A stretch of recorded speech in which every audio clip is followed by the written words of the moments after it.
এটা আছে কুয়াকাটা সমুদ্র সৈকতের মূল পয়েন্ট থেকে অনেক দূরে। আপনারা দেখতে পাচ্ছেন দুই পাশে কোনো জনমানব নেই, নিলিবিলি সুন্দর।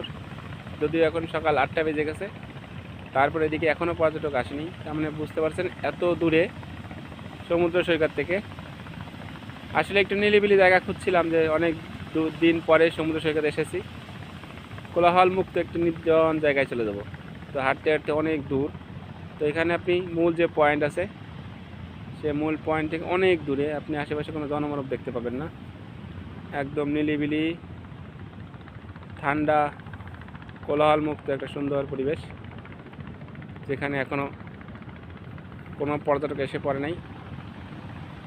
কত সুবিস্তৃত, কত বিশাল আমাদের বাংলাদেশের দ্বিতীয় বৃহত্তম সমুদ্র সৈকত।